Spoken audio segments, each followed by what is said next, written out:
이 건물이요, 알고 보니 불법 건축물이야. 전세 계약할 때 꼭 넣어주셨으면 하는 특약 5가지. 중개사가 아닐 수가 있어요.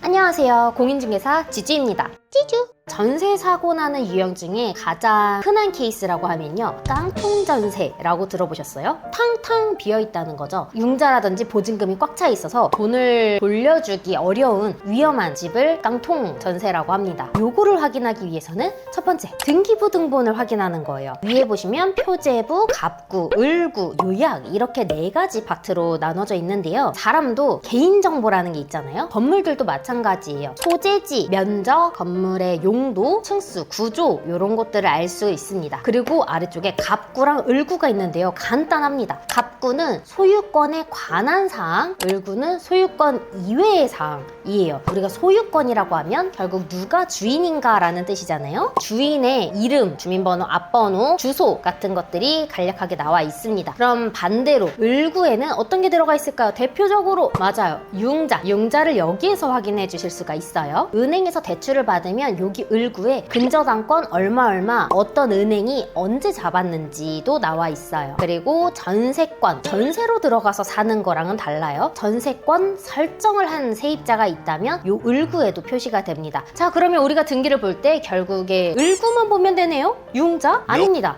여기서 사고가 나요. 예를 들어 가등기, 이 건물을 사기로 예약한 사람이 있다. 또 가압류, 돈을 못 갚았을 때 압류를 걸잖아요. 그 가압류가 을구에 나와 있는 게 아니고 갑구에 나와 있어요. 세입자분들이 많이 걱정하시는 부분 중에 이 건물이 경매에 넘어가면 어떻게 알아요? 이미 경매에 넘어간 거 아닌가요? 할 때 갑구에 표시가 됩니다. 정확하게는 경매 개시 결정 등기라고. 지금 당장 이런 표시가 없다면 경매 진행 중인 건물이 아니라는 뜻이에요. 바로 이어서 선순위 보증금, 즉 건물의 총 보증금을 확인해 주셔야 됩니다. 아파트라든지 다세대처럼 이 한 호실에 주인이 한 명 있는 거랑 다가구, 다중주택처럼 건물 하나를 주인 한 명이 통째로 가지고 있는 경우들이 있어요. 이럴 때에는 이 건물 전체적으로 나보다 먼저 들어와 있는 사람들이 몇 명이 얼마에 들어가 있는가를 파악해 주셔야 되죠. 임대인에게 구두상으로 확인하는 방법이 있고요. 주인분한테 전입세대 열람원이랑 확정일자 부여 현황 좀 부탁드립니다 하면은 건물에 몇 명이 전입신고가 되어 있는지, 보증금이 얼마나 들어가 있는지 서류를 떼주실 수가 있어요. 이어서 우리가 전세를 들어가지만 전세만 봐선 안 됩니다. 내가 들어가는 전세가가 적정한 보증금인지, 매매가와 전세가가 너무 비슷해서 또는 매매가보다 전세가 더 큰 일종의 역전세라고 합니다. 요렇게 진짜 깡통 건물인 경우들도 있기 때문에 반드시 매매 시세도 같이 확인을 해주셔야 됩니다. 아파트라면 아파트 실거래가 또는 호가들이 있을 거고요. 빌라들도 마찬가지예요. 이 건물에 실거래나 호가가 없더라도 우리 건물 인근에 비슷한 평수에 비슷한 높이 그리고 비슷한 준공연도 사례들을 비교를 하는 거예요. 이걸로 안정성을 어떻게 따질 수가 있죠? 방금 확인했던 건물의 융자, 이제 대출이죠, 또는 총보증금, 이렇게 2가지가 건물 매매가의 70% 내에 들어올 수 있도록 하는 게 최대치예요. 자, 여기서 잠깐 보증보험 말씀을 드릴게요. 보증보험을 받는 가장 큰 메리트라고 하면 내가 전세 계약이 끝났을 때 보증금을 제때 돌려받을 수 있는 그런 보험이라고 이해해 주시면 됩니다. 이 집의 공시가의 126%에서 최대 140% 정도로 예상해 주시면 돼요. 간단하게 알 수 있는 방법 있어요. 요렇게 안심전세 앱이 있어요. 이 안에서 건물의 시세 조회할 수 있고요, 집주인 조회도 할 수 있어요. 집주인의 이름과 연락처가 있으면 세금 체납을 했다든지 보증 금지 이력, 일종의 블랙리스트를 확인해 주실 수 있습니다. 찌주! 계약서 작성하기 전에 가계약이라는 절차가 있어요. 다른 손님들한테 뺏기지 않게 찜꽁하는 거다 라고 말씀을 드리는데요. 가계약 역시도 계약의 종류이기 때문에 계약 조건이 맞는지 다 확인을 해주셔야 되고, 계약이 성사되지 않을 때, 파기됐을 때 이루어지는 조치까지도 잘 체크를 해주셔야 됩니다.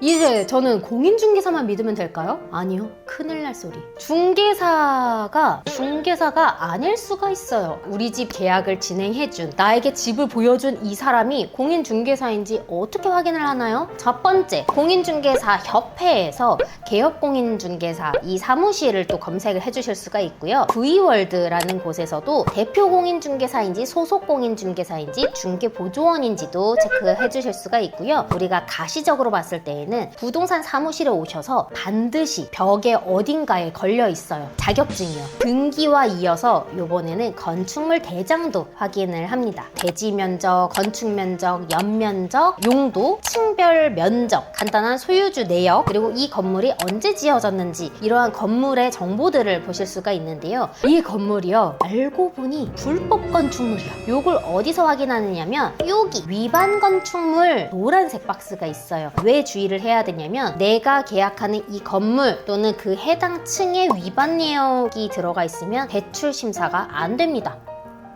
전세 대출이 안 나올 때 또는 위반 건축물일 때 또는 용도가 맞지 않을 때에는 내가 들어가는 것뿐만이 아니라 내가 나중에 만기가 돼서 나올 때도 같이 생각을 해주셔야 돼요. 자, 이번에는 소유자, 대리인 확인하는 방법인데요. 신분증을 가지고 왔는데 누가 봐도 이 사람이 하더라도 더 정확하게 확인하기 위해서는 이 신분증의 진위 여부를 확인할 수 있는 방법이 있습니다. 통화로 또 확인해 주실 수가 있고요. 1382 주민등록증 같은 경우에는 정부24에서도 확인해 주실 수가 있고 운전면허증 같은 경우에는 안전운전 통합민원 또는 경찰청 교통민원 24에서 확인해 주시는 방법도 있습니다. 두 번째로 아까 대리인분이 오는 경우가 있다고 했어요. 여기서도 전세 사기가 굉장히 많았어요. 어떤 식이냐? 신분 도용을 하시는 거예요. 집주인이 아닌데 집주인 척 하는 경우 또는 대리인이 아닌데 대리인인 척 하는 경우. 그래서 우리가 대리권을 어떻게 확인해야 되느냐? 첫 번째 위임장이에요. 이 위임장에는 누가 누구한테 위임을 하는가, 어떤 부분에 대해서 언제 위임을 했는가, 이 안에 본인의 인감도장이 찍혀 있을 거예요. 인감증명서랑 확인을 해주셔야 됩니다. 최근 3개월 이내인지 본인이 뗀 게 맞는지 도 위에 표시가 되어 있어요. 가장 쉬우면서 정확한 방법이에요. 이 집주인과 다시 한번 통화를 하는 거예요. 예, 안녕하세요. 어디 계약하려는 사람인데요. 저희 몇 호, 언제부터 언제까지 전세 얼마로 계약 들어가는 거고 지금 나와 계신 대리인분 누구누구 맞으신가요? 까지 금액이나 기간에 대한 중요 부분, 그리고 이 대리권을 수여한 게 맞는지에 대한 통화 녹음까지 있으면 좋습니다. 자, 또 하나의 주의점이에요. 현금 거래하지 마세요. 우리 요즘에 인터넷 뱅킹 얼마나 쉬워졌어요. 핸드폰으로 보증금 다 보내실 수 있고 한도 다 늘리실 수 있잖아요. 나중 가서 증거 있냐? 나는 받은 적이 없다. 진짜 말도 안 되는 경우가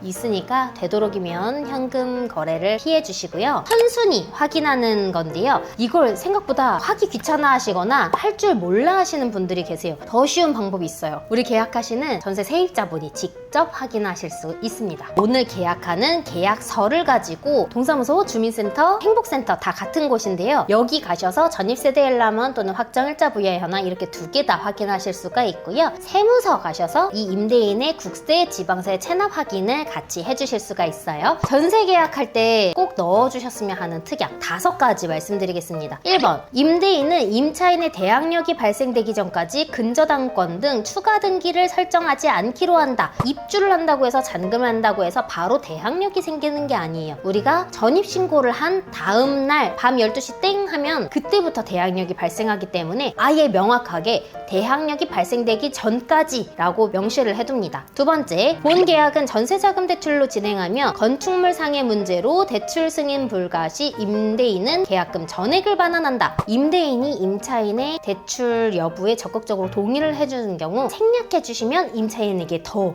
유리한 방법이고, 세 번째로 보증보험 가입 등 임차인의 보증금 보호를 위한 행위에 임대인은 적극 협조한다. 요거는 나 보증보험 무조건 꼭 필요하다 라는 분이실 경우에는 요런 특약을 넣어주시면 되는 거고요. 임대차 계약 만료 시 임대인은 타 임차인의 임대 여부와 상관없이 보증금을 즉시 반환해야 한다. 마지막 5번, 임대인은 본 주택의 매매 계약을 체결하는 경우에는 사전에 임차인에게 고지하여야 한다. 여기에서 조금 더 강경하게 들어가면 새로 집주인이 바뀌었을 때 이 새 집주인 집주인이 보증보험 유지가 안 된다면 거부하겠습니다 라는 제가 여기 아래에 예시에다가 적어드리겠습니다.